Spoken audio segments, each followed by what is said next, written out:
Welcome back to the Traders Network. I'm Michael Yorba, your host. Thanks for joining us. We're also streaming to you live on yorbamedia.com. All right, this segment I've got Michael Stern, Creative Director of Stonehenge. It's a real estate company, and Elise is going to be dialing him. Call the second number, Elise, and getting him on the show with us. He's going to tell us all about what these people do. They are builders of and I guess developers of very high-end real estate in a variety of places. Park Avenue is one of them in New York. And they're introduced to us by Matt Bird.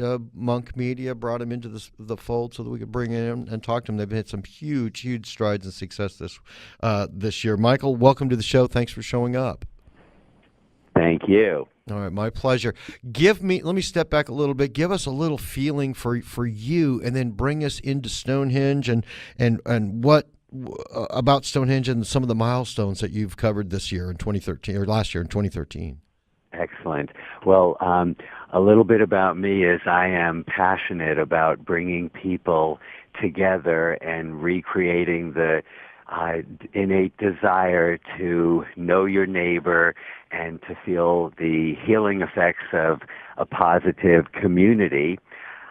And I have come from the event business, creating all kinds of events around the world, and then I've been with the real estate company Stonehenge for 10 years with the mission of differentiating ourselves from other property owners and property managers to share our passion for parenting our community and for making sure our tenants know who each other is, and that it's not by chance that they live next door to somebody or in the same vertical building as other people. And there's a reason, and that smiling at people, meeting people at home is a benefit and de-stressing way of living. It certainly is. I would imagine, because in New York, it's kind of like I'm in my own little world until I get to my job, and don't bother me. And you're opening that up to a community rather than just a bunch of people living in the same place. Exactly. And we also have a feeling as landowners that we are land lovers, and we love this island of Manhattan that we own few pieces of, and we want to make the cityscape and the cultural scape of this island of ours into a more alluring, enticing, and fabulous place to live and to visit. Well, you certainly made New York more appealing to me to visit than I have thought about it in the past. I'm glad I met you. Tell me about the milestones that Stonehenge has hit in 2013. Well, I will be speaking about the milestones of really being a stronger part of the Manhattan landscape, as I mentioned. Mm-hmm. And we do have a certain amount. We're all residential, rental, and our demographic is a young newcomer to New York. And we have dedicated ourselves to using some of our retail spaces to bringing art and participating in, art.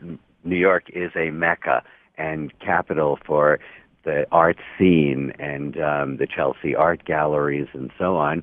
And we discovered a lot of artists in our residential community. And when we met the Imagine group, who I know you'll be talking to, we met in 2013, and actually, I would say they're the cherry on our pie for 2013, in that they also have a community commitment, and they have great following and many appreciators, and our Stonehenge community loves being part of a successful artsy and cultural community, and we've just bonded, and we've given them a beautiful corner space on 6th Avenue, and they have surmounted our expectations to create a dynamic installation and environment.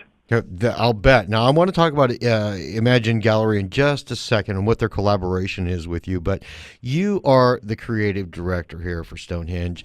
Give us a little peek in the branding strategy in 2014. Open that up just for us.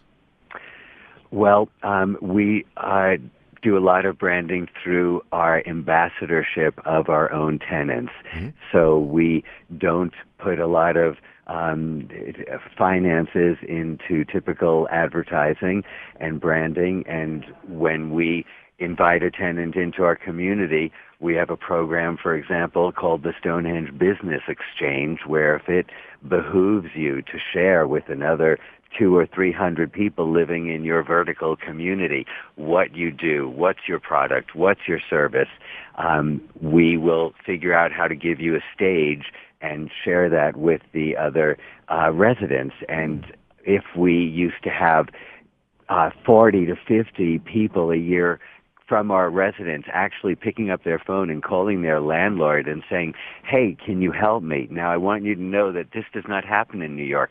People do not generally love their landlord, in New York at least. They make movies about things like that.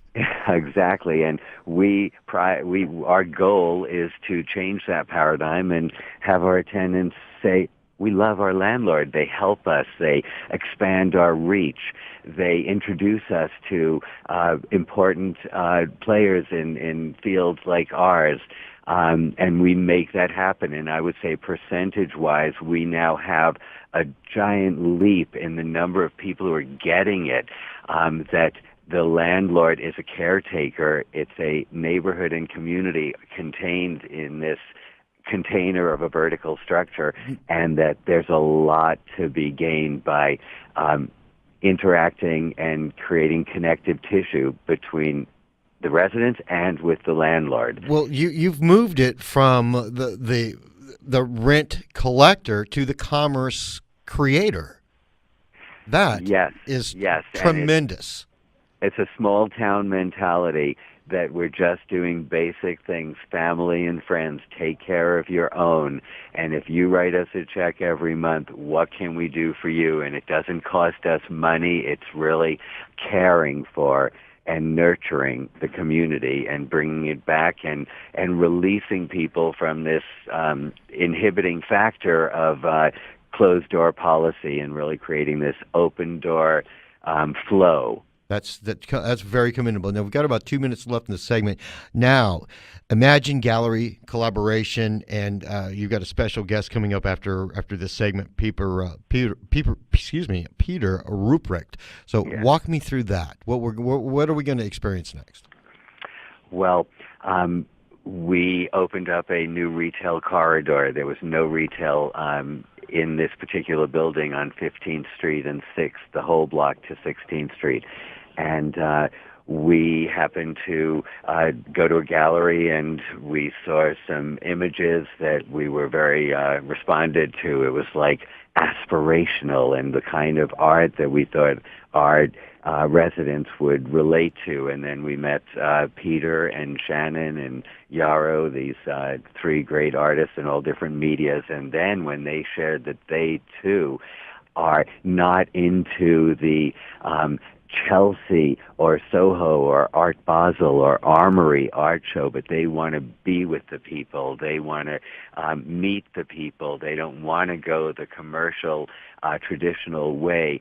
And we started relating our aspirations and missions, and we were just so harmoniously placed that we said, we want to give you this space. We think you're going to make New York a better place. We think that you're going to help speak about Stonehenge as a caretaker and as somebody who cares about this land and all of the city, not just what's ours. And then we gave them the gallery and the space, and they transformed it and have enticed so many of our residents to meet so many of their friends and their people, and beautiful connections have been made, and they have done programming, which has been so interesting. And I really recommend that, people who are living in New York will participate. It's all free, and it's just the bounty of New York they're sharing, and we're thrilled to be part of it and co-sponsors of it. Michael, I wish more people had your mentality about your business. It's just highly commendable. We've got to go now, but before we go, please, your contact information for any of our people in Dallas or listening online that want to come visit you and see what you're all about. Well, we would be happy, and I would be happy to speak to anyone. My contact information is mstern@StonehengeNYC.com. Our website is StonehengeNYC.com. And really, anyone who's moving here and wants to be part of a vibrant, supportive community should really recommend living and renting an apartment in Stonehenge. Yeah, my Matt Bird, who introduced us, has been threatening to drag me to New York, and if he does, I'm going to have to come up and say hi and see what you're all about. I would love to. Thank you so much. Thanks, Michael. We'll talk to you soon. Yes. Bye-bye. All right. That was Michael Stern, Creative Director, Stonehenge, StonehengeNYC.com. All right, coming, and special thanks to Monk Media and 1-800-PublicRelations.com for all their PR and media support. Up next, Peter Ruprecht, CEO, Ruprecht Studios. If you haven't seen this guy's art, you're really missing it. He's amazing stuff. All right, we'll be right back on the other side of this break.